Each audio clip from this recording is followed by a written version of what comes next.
안녕하세요 여러분, 성공합시다. 고집이 센 사람들이 있죠. 그런데 아무리 고집이 세도요, 절대로 이길 수 없는 분이 계세요. 바로 하나님이신데요.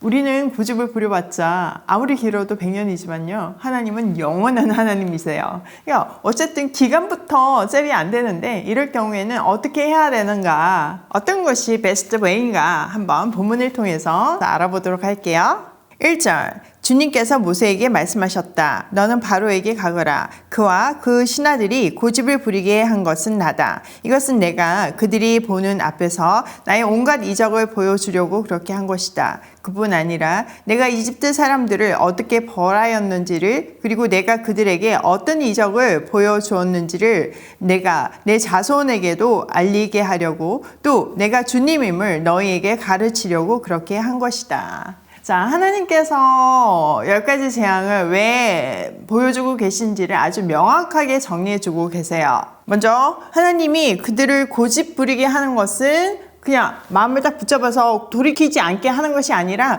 그 악한 상태에 그냥 내버려 둔 것이라고 우리는 배웠어요. 또 하나님은 이 10가지 재앙을 점점 강도를 강하게 함으로 해서 이집트 사람에게 하나님이 어떤 분인지를 알려주고 계시고, 더 중요한 것은 하나님의 자녀들과 그의 자손들에게까지 하나님을 가르쳐 주기 위함이라고 아주 명확하게 말씀하시죠. 실제로 이스라엘의 역사를 보면요, 이스라엘 사람들은 계속 출애굽을 해고하면서 기념하면서 그들의 역사 속에 임재하시고 기적을 베푸시는 하나님을 찬양하고 있어요. 또 그 출애굽의 이야기를 통해서 자기들의 정체성을 확인했죠.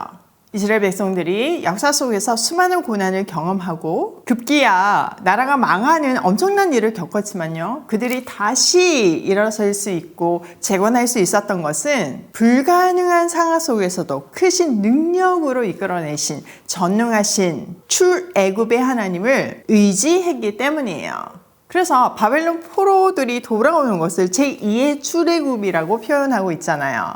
자, 3절. 모세와 아론이 바로에게 가서 말하였다. 히브리 사람의 주 하나님이 말씀하셨습니다. 내가 언제까지 내 앞에서 교만하게 굴려느냐. 나의 백성을 보내서 나를 예배하게 하여라. 내가 나의 백성을 보내기를 거절하면 나는 내일 너의 영토 안으로 메뚜기 떼가 들어가게 할 것이다. 그것들이 땅의 표면을 덮어서 땅이 보이지 않게 될 것이며, 우박의 피해를 입지 않고 남아있는 것들을 먹어치우되 들에서 자라는 나무들까지 모두 먹어치울 것이다. 너의 궁궐과 너의 모든 신하의 집과 이집트의 모든 사람의 집이 메뚜기로 가득 찰 것이다. 이것은 너의 아버지와 너의 조상이 이 땅에서 살기 시작한 때부터 오늘까지 너희가 전혀 못 본 일이다. 그리고 나서 모세는 발길을 돌려 바로에게서 나왔다. 자, 8번째 재앙은요, 메뚜기 재앙이었어요.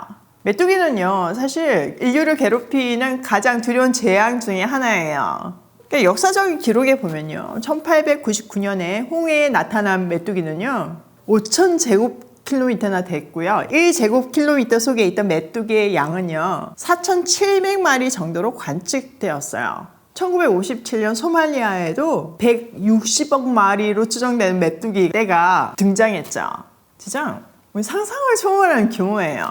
또 메뚜기가요, 하루살이처럼 하루 만에 죽는 것이 아니라 127일을 산대요. 또 하루 평균 자기 몸무게, 심지어는 한 3배까지도 그걸 먹어치운대요.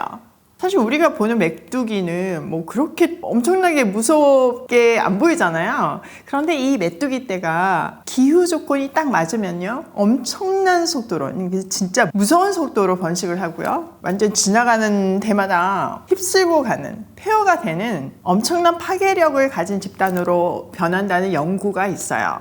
이런 무서운 파괴력 때문에 성경에서 메뚜기는 황폐함을 상징하죠. 요한계시록에서도 그 황충이로 등장하잖아요. 하나님은 모세에게 바로에게 가서 다시 전하라고 해요. 지금 바로 앞에 재앙이 우박의 재앙이었잖아요. 그 우박으로 지금 거의 먹을거리가 다 떨어졌지만 파괴되지 않고 남은 것들은 이 메뚜기가 완전 먹어치워버릴 것이라고 경고했어요. 그 피해 규모가 이집트 건국 이래 최대치가 될 것이라고 말씀하시죠. 근데 이 재앙이 바로 이 순간부터 시작되는 것이 아니라 내일부터 시작된다고 말씀하세요. 이거 뭐예요? 네, 기회를 주시는 하나님이에요. 그러니까 심판이 목적이 아니라 돌이킴이 항상 목적임을 알 수 있는 거죠. 자, 7절.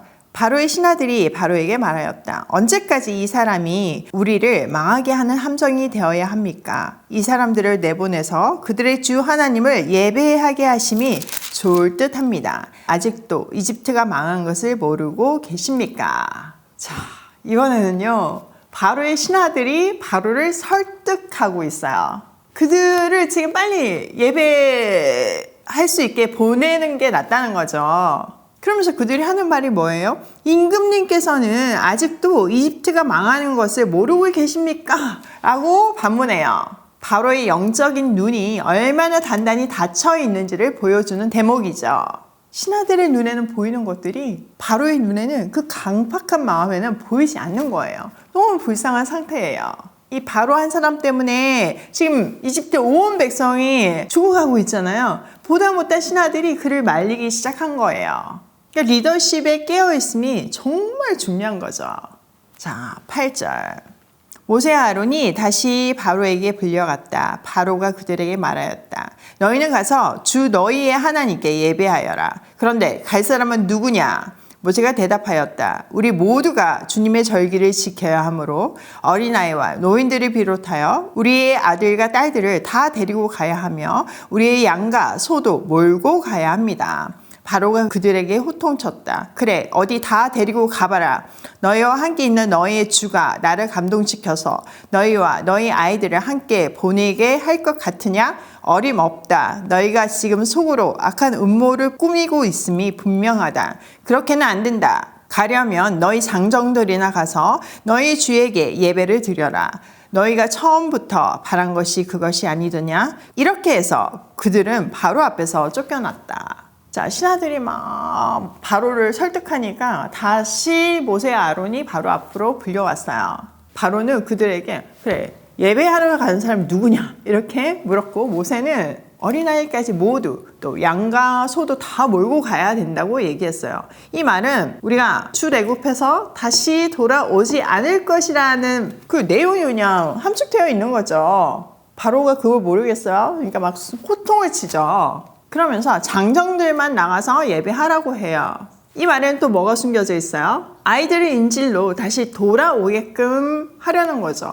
사실 이 당시에 이스라엘은 그들에게 없어서는 안 될 국가 경제에 아주 중요한 노동력이었어요. 뭐 노예니까 돈도 안 주고 막 부려먹은 거잖아요. 그러니까 그 이익은 어마어마했어요. 절대 놓고 싶지 않았던 거죠. 이게 타협점을 못 찾고 모세와 아론은 다시 쫓겨났어요. 바로는 지금 끊임없이 계속 재앙을 경험하면서 타협점을 제시하고 있어요. 그러나 하나님은요, 어느 정도는 안 된다는 거죠. 올인하기를 원하세요. 이거는요, 바로가 지금 하나님을 제대로 모르기 때문에 부리는 고집이에요. 하나님은 영원에서부터 영원까지 사시는 분이잖아요. 바로 고집을 부린다고 이게 해결될 일이 아니라 이거는 그냥 잽도 안 되는 싸움이라는 것을 알아야 되는데 그걸 몰랐던 거죠. 계속 재앙을 통해서 경고하고 알려주고 계신데도 그는 알아보지 못했어요. 이 바로와 모세의 대립 구조는요, 사실 우리 안에 있는 내적 싸움을 보여주기도 해요. 우리는 하나님의 자녀이기 때문에 하나님께 순종하고 싶은 마음이 분명히 있잖아요. 그런데 하나님은 우리가 올인하기를 원하시는데 언제나 우리는 바로처럼요, 타협점을 제시해요. 그리고 뭐 좀 살만해지면 금방 돌아서잖아요. 근데 하나님이 우리에게 이 메시지를 왜 다시 주시겠어요? 왜 지금 이 순간에 이걸 읽게 하시겠냐고요. 바로를 통해서 이건 영원히 게임이 안 되는 싸움이다. 그냥 빨리 깨닫고 돌아서라. 올인해라. 이 메시지를 주시는 거예요. 또 네가 고집을 부릴수록 재앙의 강도는 커진다. 고난의 강도는 커진다는 것을 알려주고 계세요. 그러니까 우리는 이게 게임도 안 되는 싸움이라는 것을 깨닫고 두 손 두 발 다 들고 하나님께 완전히 항복해서 올인하는 것이 그게 은혜예요. 그거는 빠르면 빠를수록 좋죠. 자, 10. 2절 주님께서 모세에게 말씀하셨다. 너의 팔을 이집트 땅 위로 내밀어라. 그러면 메뚜기 떼가 이집트 땅으로 몰려와서 우박의 피해를 입지 않고 땅에 그대로 남아있는 푸성기를 모두 먹어 치울 것이다. 모세가 지팡이를 이집트 땅 위로 내미니 주님께서 그날 온종일 그리고 밤이 새도록 그 땅에 동풍이 불게 하셨다. 그 동풍은 아침녘에 메뚜기 떼를 몰고 왔다. 메뚜기 떼가 이집트 온 땅 위로 몰려와서 곳곳마다 내려앉았다. 그렇게 많은 메뚜기 떼는 전에도 본 적이 없고 앞으로도 결코 볼 수 없을 만한 것이었다. 그것들이 땅의 표면을 다 덮어 땅이 새까맣게 되었다. 자, 하나님의 말씀대로 땅이 새까맣게 될 정도의 엄청난 메뚜기 떼가 날아왔어요. 네, 지금 이 시기에는 동풍이 불지 않는 시기인데 그 동풍을 타고 이집트 땅에 날아왔다고 얘기하면서 하나님이 하신 일이라는 것을 분명하게 알려주고 있죠. 자, 16절. 그러므로 바로가 모세와 아론을 급히 불려들여서 말하였다. 내가 너희와 주 너희의 하나님께 죄를 지었다. 부디 이번만은 나의 죄를 용서하고 주 너희의 하나님께 기도하여 이 엄청난 재앙이 나에게서 떠나게 하여라. 모세가 바로에게 물러나와 주님께 기도를 드리니 주님께서 바람을 가장 센 서풍으로 바꾸셔서 메뚜기 떼를 홍해에 몰아넣으시고 이집트 온 땅에 메뚜기 한 마리도 남겨두지 않으셨다. 그러나 주님께서는 바로가 여전히 고집을 부리게 하셨으며 바로는 여전히 이스라엘 자손을 내보내지 않았다. 자, 다급해진 바로는 다시 모세와 아론을 급히 불러들였어요. 그리고 하나님께 죄를 지었다고 회개하죠. 네, 이건 진정한 회개가 아니었어요. 급하니까 그냥 앞에 눈 가리고 아웅을 한 거죠. 바로는 모세에게 이 재앙이 떠나기를 기도해달라고 부탁해요. 모세가 몰려나와서 주님께 기도하니까 서풍이 불게 해서 메뚜기 떼를 다 홍해에 쓸어 넣으셨어요. 그래서 이집트 온 땅에 메뚜기를 한 마리도 남겨두지 않으셨어요. 그러나 바로는 여전히 마음을 돌이키지 않고 이스라엘 백성을 내보내지 않았어요. 하나님께서 미리 말씀하신 대로 된 거죠. 자, 오늘 내용을 우리 삶에 한번 적용을 해보면요. 첫 번째, 영적으로 어두워져 있으면 망해도 망하는 줄 모른다. 그럼 이거 진짜 무서운 이야기잖아요. 지금 바로 외에 온 신하들이 지금 다 망하는 줄 알아요. 그런데 그 고집 때문에 바로만 못 보고 있는 거예요.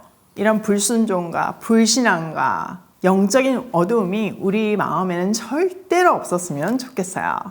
두 번째, 하나님의 고집은 못 꺾는다. 여러분 계속 확인할 수 있죠. 절대 못 꺾어요. 그러니까 고집 접으세요. 못 이기는 싸움이에요. 세 번째, 하나님 사전에 타협은 없다.